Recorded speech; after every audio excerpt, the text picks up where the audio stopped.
श्री शिवाय नमस्तुभ्यम। हर हर महादेव महाराज।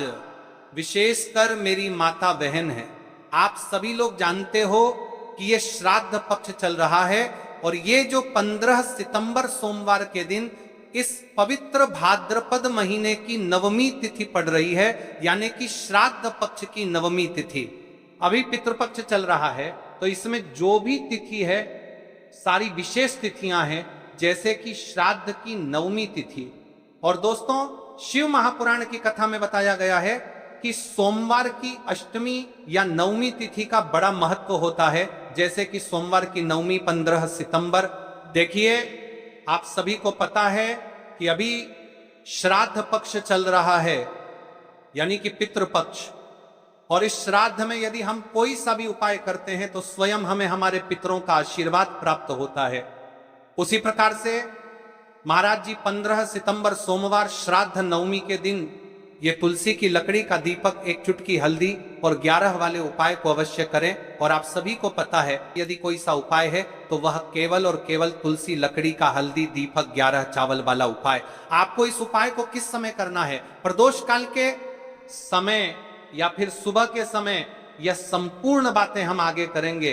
अब देखिए महाराज, यदि हम श्राद्ध पक्ष में रोज संध्या काल में या फिर प्रदोष काल के समय एक दीपक प्रज्वलित करते हैं, तो इस दीपक की जो रोशनी है वह स्वयं हमारे पितरों तक जाती है और इससे हमारे जीवन में चल रही समस्या समाप्त होती है। उसी प्रकार से हमें तुलसी लकड़ी का हल्दी दीपक 11 चावल वाला उपाय को करना है 15 सितंबर सोमवार के दिन। देखिए, इन दोनों संयोग बहुत मुश्किल से आता है, ऐसे मौके बार बार नहीं मिलते। कई सारी अन्य माताएं बहनें हैं जिन्होंने इस उपाय को आज तक किया ही ना हो और उन्हें इस उपाय के बारे में पता ही ना हो। तो देखिए, आज की इस कथा से हम आपको जो उपाय बता रहे हैं, उस उपाय को आपको सोमवार की नवमी तिथि के दिन अवश्य करना है, क्योंकि यह उपाय केवल विशेष तिथियां पर और विशेष पावन पर्व पर ही किए जाते हैं। और देखिए, यदि इस उपाय को आपका घर का कोई एक व्यक्ति भी कर लेता है तो महाराज जी पूरे घर परिवार में चल रही समस्या साथ में समाप्त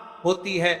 इस उपाय को करने का तो फल हमें मिलता ही है, लेकिन यदि किसी विशेष तिथि पर किया जाए तो उसका भी हमें फल प्राप्त होता है, जैसे कि श्राद्ध की नवमी तिथि। और यह महीना स्वयं गणेश जी और मां दुर्गा को समर्पित है और विशेषकर सोमवार का दिन है जो शिव जी को प्रिय है। तो देखिए महाराज जी, हमने हमारी पिछली बार की कई सारी शिव महापुराण की कथाओं में आपको इस उपाय को अच्छे तरीके से बताया भी है और समझाया भी है, लेकिन आज एक बार फिर से हम आपको इस उपाय को समझाएंगे, क्योंकि 15 सितंबर सोमवार का दिन सबसे बड़ा और विशेष दिन है। देखिए, यदि आपने इस मात्र तुलसी लकड़ी का हल्दी दीपक 11 चावल वाला उपाय को कर लिया तो आपको इस उपाय का वह फल मिलेगा जिसकी आपने कभी कल्पना भी ना करी होगी। देखिए महाराज जी, जो मनोकामना बड़े बड़े पूजा पाठ से पूर्ण नहीं होती, वह केवल इस श्राद्ध पक्ष में नवमी तिथि के दिन इस तुलसी लकड़ी का हल्दी दीपक 11 चावल वाला उपाय को करने से पूर्ण हो जाती है। देखिए, मेरी कई सारी माताएं बहनें हैं जिन्हें पता भी नहीं है कि उनके जीवन में जो समस्या चल रही है उसका कारण क्या है, यानी कि मुख्य कारण क्या है, किस वजह से यह समस्या है। मतलब भाई, जीवन में जो अटकनें आती हैं जिनका कारण अक्सर हमें पता ही नहीं चलता, वे कई बार पितृशक्ति या घर की अनुचित ऊर्जा के कारण होती हैं। श्राद्ध पक्ष वह काल है जब हमारे पूर्वजों की स्मृति का प्रभाव सबसे अनुभवी होता है। उनके प्रति आदर अनुष्ठान से उनके सुख और मार्गदर्शन का अनुभव मिलता है। और शनिवार वह दिन है, ऐसी घड़ी जब छोटे से उपाय से बड़े बंधन टूट सकते हैं। तुलसी लकड़ी का हल्दी दीपक 11 चावल वाला उपाय जो शुद्धता और रक्षा का प्रतीक है, उसी घड़ी में जलाकर हम अपने घर के नकारात्मक बंधनों को तोड़ने, पूर्वजों की शांति प्राप्त करने और जीवन में अच्छे अवसर पुनः सक्रिय करने का आग्रह करते हैं। इसलिए आपसे निवेदन कर रहे हैं, तुलसी लकड़ी का हल्दी दीपक 11 चावल वाला उपाय अवश्य करें। देखिए महाराज जी, हम आपको आगे चलकर संपूर्ण बातें बताने वाले हैं कि इस उपाय को आपको किस प्रकार करना है, सामग्री कहां से लेनी है, किस समय करना है, कैसे करना है। ठीक है, तो आपको इस कथा के अंतिम तक बने रहना है। देखिए, हम राशि से जुड़ा भाग्य भी बता रहे हैं और भाग्य में चल रही परेशानियों को भी बता रहे हैं। तो यदि आप अपनी राशि से जुड़ा भाग्य जानना चाहते हैं तो अपना नाम और अपनी राशि कमेंट बॉक्स में अवश्य लिखें। अगली वीडियो में हम आपको आपकी राशि से जुड़ा भाग्य बताएंगे। अब बात कर लेते हैं उपाय के बारे में। तो देखिए महाराज जी, इस तुलसी लकड़ी का हल्दी दीपक 11 चावल वाला उपाय है। तो आपको कल इस श्रद्धा पक्ष की नवमी तिथि यानी कि सोमवार के दिन अवश्य करना है। देखिए अब बात कर लेते हैं हम उपाय के बारे में। इस उपाय को कौन कौन व्यक्ति कर सकता है, मतलब कि आपके घर का कौन कौन सदस्य इस उपाय को करते हैं, क्योंकि तो सुन को सकता है मेरी कई सारी अन्य मात्राएं बहनें रहती हैं जो अपने स्वयं के लिए, अपने स्वयं के जीवन में चल रही परेशानियों को समाप्त करने के लिए उपाय यदि करना चाहती है तो वह अवश्य कर सकती है महाराज। और मेरी कई माताएं बहनें अपने परिवार वालों के लिए, अपने सदस्यों के लिए उपाय करना चाहते हैं तो वह भी कर सकती है। ध्यान रहे, तुलसी लकड़ी का हल्दी दीपक 11 चावल वाला उपाय करना है। तो उपाय की ओर आगे बढ़ने से पहले हम जान लेते हैं, कल जिम माता बहनों ने कमेंट किया था अपनी राशि से जुड़ा भाग्य जानने के लिए लोगों किया लिए वे लोग जान लो आज अपनी राशि से जुड़ा भाग्य। कल की 2 विशेष राशि लिए देखिए। सबसे पहली और विशेष राशि है तुला राशि। देखिए यदि आप सोमवार की नवमी के दिन एक दीपक पितरों के नाम से प्रज्वलित करते हैं तो विशेषकर आपको आपके पूर्वजों का आशीर्वाद प्राप्त होगा। आपके कार्य में जो भी अड़चन आ रही है वह समाप्त होगी। दूसरी राशि है सिंह राशि। देखिए आपकी धन संबंधित परेशानी समाप्त होगी। विशेषकर श्राद्ध में आपको प्रदोष काल के समय इस उपाय को पितरों का नाम के अवश्य करना चाहिए। ठीक है, अब बात कर लेते हैं महाराज जी हम उपाय के बारे में। चलिए महाराज जी, अब चलते हैं उस विशेष उपाय की तरफ जो आपको कल इस विशेष तिथि पर करना है। और इस विशेष पावन पर्व पर हम जिस उपाय की चर्चा करने जा रहे हैं वह अत्यंत ही दुर्लभ और शक्तिशाली है। यह उपाय न केवल भक्त की मनोकामनाओं को पूर्ण करता है बल्कि उसके जीवन के समस्त कष्टों का निवारण भी करता है। उपाय की सामग्री देखिए महाराज, मात्र तुलसी की लकड़ी से बना दीपक, 11 चावल के दाने और एक चुटकी हल्दी, ये तीनों वस्तुएं देखने में सामान्य प्रतीत होती हैं तो इनका महत्व और शक्ति अद्भुत है। जब इन्हें सही विधि से सच्चे मन और श्रद्धा के साथ शिव मंदिर में प्रयोग किया जाता है तब यह उपाय अलौकिक परिणाम प्रदान करता है। तो देखिए तुलसी की लकड़ी का दीपक, 11 चावल के दाने और एक चुटकी हल्दी। तो सबसे पहले आपको हम दीपक के बारे में बताते हैं। तुलसी की लकड़ी का दीपक, तुलसी माता का वर्णन शास्त्रों में अत्यंत पवित्र माना गया है। तुलसी के बिना कोई भी पूजन अधूरा है। यद्यपि शिवजी को तुलसी अर्पित नहीं की जाती परंतु तुलसी की लकड़ी का उपयोग जब दीपक के रूप में किया जाता है तो यह विशेष ऊर्जा उत्पन्न करती है। देखिए महाराज जी, अब हम बात कर लेते हैं सबसे पहले उपाय के बारे में। तो देखिए तुलसी की लकड़ी का दीपक, 11 चावल के दाने और एक चुटकी हल्दी। तो सबसे पहले आपको हम दीपक के बारे में बताते हैं। तुलसी की लकड़ी का दीपक, तुलसी माता का वर्णन शास्त्रों में अत्यंत पवित्र माना गया है। तुलसी के बिना कोई भी पूजन अधूरा है।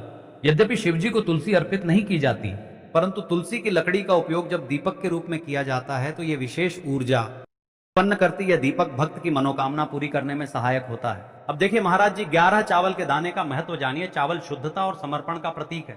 हर दाना अखंडता और पूर्णता का द्योतक है। 11 अंक स्वयं में शक्तिशाली है। यह एकता और आध्यात्मिक जागृति का प्रतिनिधित्व करता है। जब 11 चावल शिवलिंग पर अर्पित किए जाते हैं तो ये 11 इंद्रियों का नियंत्रण और शुद्धिकरण करता है। मात्र एक चुटकी हल्दी, हल्दी माँ भगवती का प्रिय है और यह सौभाग्य, आयुर्वेद और पवित्रता का प्रतीक है। शास्त्रों में कहा गया है कि जहां हल्दी का प्रयोग होता है वहां मां लक्ष्मी का वास होता है। इसलिए जब इस हल्दी का प्रयोग शिव मंदिर में किया जाता है तो यह शिव शक्ति और लक्ष्मी दोनों की कृपा प्रदान करता है। कई सारे लोग प्रश्न करेंगे कि महाराज जी, ना ही शिव जी को तुलसी समर्पित कर सकते हैं और ना ही इस उपाय को किया जाता है। तो देखिए इस उपाय को आपको शिव मंदिर की चौखट पर करना है। ये जो दीपक हम प्रज्वलित करेंगे यह शिव मंदिर की चौखट पर करेंगे। तुलसी का संबंध आध्यात्मिक शांति, मानसिक स्थिरता और रोग नाश से है। जब तुलसी की लकड़ी का दीपक जलता है तो घर या मंदिर के आसपास की नकारात्मकता तुरंत दूर हो जाती है। तो देखिए महाराज जी, आपको इस तुलसी की लकड़ी के दीपक के बारे में हम आपको सबसे पहले बताते हैं। हालांकि आपके तीनों उपाय को साथ में ही करना है लेकिन सबसे पहले और प्रथम तुलसी की लकड़ी का दीपक। तो देखिए तुलसी की लकड़ी प्राप्त करना, यदि घर में तुलसी का पौधा है तो उसकी जड़ के पास की नरम लकड़ी लेनी है। यदि घर में तुलसी का पौधा नहीं है तो बाजार से भी तुलसी लकड़ी खरीदी जा सकती है। कई सारे घरों में तुलसी का वृक्ष नहीं होता है तो आप ये भी कर सकते हैं। ध्यान रहे, यदि आप किसी और के घर से ले रहे हैं तो उसे दक्षिणा अवश्य दें। बिना दक्षिणा के तुलसी लेना अशुभ माना जाता है। लकड़ी को तैयार करना, तुलसी की लकड़ी को छोटे टुकड़े में काटकर उसकी बत्ती बनानी है, उस बत्ती पर कपास रुई लपेटना है ताकि वह दीपक में ठीक से जल सके। अब यहाँ पर महाराज जी कई सारे लोग प्रश्न करते हैं कि आटे का लेना है या फिर हमें दीपक मिट्टी का लेना है। तो देखिए, आपको मिट्टी का दीपक का प्रयोग करना है क्योंकि हम तुलसी के लकड़ी के दीपक वाला उपाय कर रहे हैं। ठीक है, दीपक केवल मिट्टी का होना चाहिए, पीतल, कांसे या किसी और धातु का दीपक इस उपाय में उपयोग नहीं करना। मिट्टी का दीपक धरती तत्व का प्रतिनिधित्व करता है और यह शिव पूजन में सबसे उत्तम माना जाता है। अब देखिए महाराज जी, हमें तेल का किस प्रकार प्रयोग करना है। तो देखिए, तेल का प्रयोग इस दीपक में तिल का तेल या घी का प्रयोग करें। तिल का तेल पापों का नाश करता है और घी समृद्धि व शांति का वास कराता है। अब कई सारे लोग प्रश्न करते हैं कि महाराज जी, आपने हमें यह तो बताया ही नहीं कि कितने दीपक का उपाय करना है, आखिर दीपक कितने बने हैं। तो देखिए, कितने दीपक जलाने चाहिए। यदि समस्या बहुत बड़ी है, जीवन में गहरा संकट है, तो 5 दीपक जलाने चाहिए। यदि सामान्य कामना है तो 1 दीपक भी पर्याप्त है। हर दीपक जलाते समय यह भावना रखें कि हे भोलेनाथ, यह दीपक मेरी अंधकारमय जीवन राह को प्रकाशमय करे। जे के महाराज जी, तुलसी के लकड़ी के दीपक वाला उपाय है, यह कोई साधारण उपाय नहीं है। तो आपको क्या क्या सावधानी बरतनी है। दीपक को शिवलिंग पर प्रत्यक्ष रूप से न रखें, इसे मंदिर की चौखट पर या बनाए गए स्वस्तिक पर रखें। दीपक जलाते समय मन में शुद्ध भाव होना चाहिए। दीपक बुझने के बाद उसकी राख को पवित्र स्थान पर ही विसर्जित करें महाराज जी। जैसे ही तुलसी की लकड़ी का दीपक जलता है, वैसे ही साधक को एक अलग ही शांति का अनुभव होता है। मन का तनाव समाप्त होता है। आंखें बंद करके जब दीपक की लौ के सामने बैठते हैं तो लगता है कि यह लौ सीधे आत्मा से संवाद कर रही है। यह लौ मानो भगवान शिव के आशीर्वाद का प्रतीक बन जाती है। अब देखिए महाराज जी, हम बात कर लेते हैं 11 चावल के दाने वाले उपाय के बारे में। ठीक है, 11 चावल का धार्मिक महत्व। महाराज जी, चावल अन्न केवल भोजन का साधन नहीं है, बल्कि इसे पूर्णता, शुद्धता और अखंडता का प्रतीक माना गया है। वेदों और पुराणों में अन्न को अन्न देवता कहा गया है। अन्नम ब्रह्मेति व्यजानात, यह उपनिषद का कथन है। अर्थात अन्न स्वयं ब्रह्म है। इसलिए जब भक्त शिव जी को चावल अर्पित करता है तो वह केवल एक दाना नहीं चढ़ाता, बल्कि अपनी आत्मा और जीवन का समर्पण करता है। अब सबसे महत्वपूर्ण प्रश्न उठता है कि 11 चावल ही क्यों शास्त्रों में कहा गया है कि मनुष्य के शरीर में 11 इंद्रियां होती हैं। जब भक्त 11 चावल के दाने शिव जी को अर्पित करता है तो वह अपनी 11 इंद्रियों को भगवान को समर्पित करता है। यह समर्पण साधक के भीतर शुद्धि और संयम लाता है। अब देखिए महाराज जी, चावला के दाने कहां से लेने हैं, कैसे लेने हैं, इस बात पर चर्चा कर लेते हैं। क्योंकि कई सारे लोगों को मन में यह भी प्रश्न रहता है, घर में रखे चावल का प्रयोग किया जा सकता है, चाहो तो दुकान से भी ले सकते हो। ध्यान रहे, चावल अखंड और शुद्ध होने चाहिए। टूटे हुए दाने अशुभ माने जाते हैं। 11 दानों को अलग करके एक छोटे डिब्बे या पुड़िया में सुरक्षित रखना है। चावल अर्पण की विधि अब सुनिए महाराज जी। 11 चावल के दानों का प्रयोग कैसे करना है। अब देखिए महाराज जी, जैसे ही आपके चावल के दाने आप एक पुड़िया में रख लेते हैं, अब आपको शिव मंदिर में जाकर के इस उपाय को करना है। तो देखिए, आप एकदम स्वच्छ जल से नाहट होकर के शिव मंदिर पहुंचे और आपको इस उपाय को करना है। तो देखिए, सारी मेरी अन्य माताएं बहनें रहती हैं जो शिव मंदिर में जाती से ही दूसरी अन्य माता बहनों से सामग्री मांगने लगते हैं, जैसे कि ओ जी अपने बेलपत्र लाए हो क्या, एक देना, आज मैं लाना भूल गई, वजी जी थोड़े से फूल दे दो। तो देखिए, आपको शिव मंदिर में जाकर के यह नहीं करना है। आप सिर्फ अपनी सामग्री से उपाय कीजिए और घर आ जाइए। ठीक है, जब मंदिर जाएं, सबसे पहले शिवलिंग पर गंगा जल या शुद्ध जल चढ़ाएं। AUM नमः शिवाय का जप करते हुए शिवलिंग का ध्यान करें। अब सबसे पहले 1 चावल का दाना गणेश जी के स्थान पर अर्पित करें, क्योंकि गणेश जी बिना हर कार्य अधूरा है। इसके बाद शेष 10 दानों को एक एक करके शिवलिंग पर अर्पित करें। हर दाना चढ़ाते समय मन में एक एक प्रार्थना करें। जैसे पहला दाना, हे शिव मेरे जीवन से रोग दूर करो। दूसरा दाना, हे महादेव मेरे घर में सुख समृद्धि लाओ। तीसरा दाना, हे भोलेनाथ मेरे संतानों को रक्षा दो। चौथा दाना, मेरे व्यवसाय नौकरी में सफलता दो। 5वां दाना, मेरे परिवार में एकता बनी रहे। इसी तरह हर दाने पर अपनी मनोकामना रखनी है। नाव की शक्ति महाराज जी, यह ध्यान रखना बहुत जरूरी है कि चावल अर्पण करते समय मन शुद्ध होना चाहिए। अगर चावल चढ़ाते समय मन में संदेह होगा तो उपाय फल नहीं देगा, लेकिन यदि दानों को अर्पित करते समय हृदय से प्रार्थना होगी तो भगवान शिव तुरंत सुनेंगे। चावल का आध्यात्मिक प्रभाव, चावल का रंग सफेद है। यह शांति और पवित्रता का प्रतीक है। जब सफेद चावल शिवलिंग पर चढ़ाए जाते हैं तो यह साधक के जीवन से अज्ञान और अशांति को मिटाकर ज्ञान और सुख प्रदान करता है।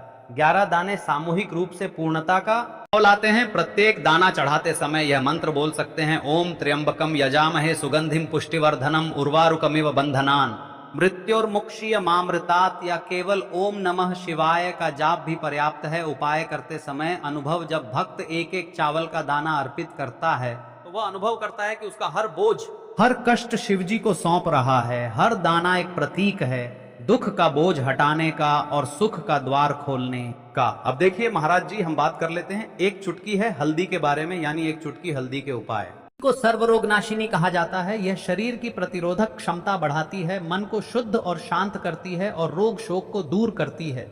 आध्यात्मिक दृष्टि से हल्दी साधक के आभामंडल को स्वर्णिम प्रकाश से भर देती है, और जब कोई व्यक्ति इस हल्दी वाले उपाय को करता है तो उसके जीवन से परेशानियां भी समाप्त होती है और मनोकामना भी पूर्ण होती है। जो मनोकामना बड़े बड़े पूजा पाठ अनुष्ठान से पूर्ण नहीं होती, वह मंत्र इन उपायों से पूर्ण हो जाती है।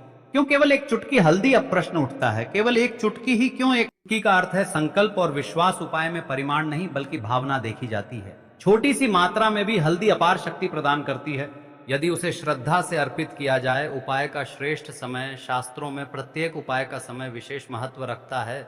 इस दीपक और हल्दी चावल के उपाय को करने के 2 मुख्य समय बताए गए हैं। देखिए महाराज जी, अब बात कर लेते हैं इन उपायों को।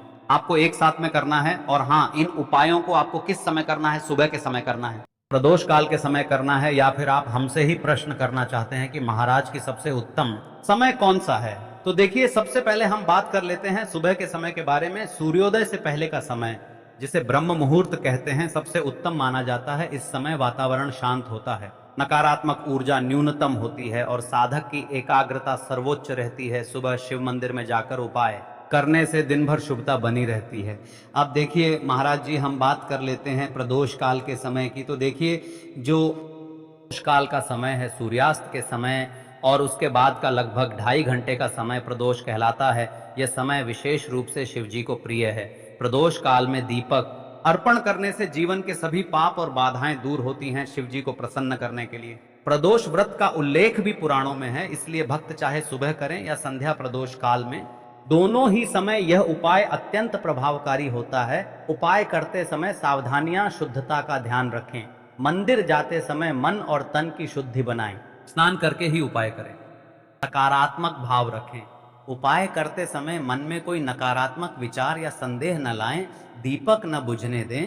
दीपक को ध्यान पूर्वक रखें ताकि वह स्वयं बुझे नहीं, अन्य से चर्चा न करें। उपाय करते समय उसे गुप्त रखें। यह व्यक्तिगत साधना का हिस्सा है। अन्न दान का संकल्प। उपाय के बाद यदि संभव हो तो किसी गरीब को अन्न या वस्त्र दान करें। देखिए महाराज जी, आपने उपाय तो कर लिया, अब हम बात कर लेते हैं एक चुटकी हल्दी के बारे में। मतलब आपको इस एक चुटकी हल्दी वाले उपाय को किस प्रकार करने हैं, कैसे करना है। ठीक है, घर चुटकी हल्दी लेकर चलें। यदि चाहें तो उसे छोटे कागज में बांधकर या किसी छोटी डिब्बी में रख सकते हैं। मंदिर जाते समय उसे अपने साथ रखें और यह भावना रखें कि यह हल्दी मेरे घर में सौभाग्य, सुख और शांति लाएगी। शिव मंदिर में हल्दी का प्रयोग जब आप मंदिर पहुंचें और दीपक व चावल अर्पित कर लें, तब हल्दी का प्रयोग करें। सबसे पहले मंदिर की चौखट या प्रांगण में हल्दी से स्वस्तिक या AUM का चिन्ह बनाएं। यह चिन्ह शुभता और मंगल का प्रतीक है। इसके बाद तुलसी की लकड़ी वाले दीपक को उसी स्वस्तिक पर रखें। दीपक ज्वलित करें और मन ही मन प्रार्थना करें। हल्दी का आध्यात्मिक प्रभाव, जब हल्दी का स्वस्तिक बनता है तो मंदिर में एक सकारात्मक ऊर्जा का चक्र उत्पन्न होता है। यह चक्र साधक के जीवन में समृद्धि का द्वार खोलता है। हल्दी मां लक्ष्मी को अत्यंत प्रिय है, इसलिए जहां यह उपाय किया जाता है वहां दरिद्रता और कष्ट टिक नहीं पाते। हल्दी का प्रयोग करते समय यह मंत्र बोलें, ओम ह्रीं श्रीं क्लीं महालक्ष्मी नमः, या फिर शिवजी से प्रार्थना करें, हर हर महादेव।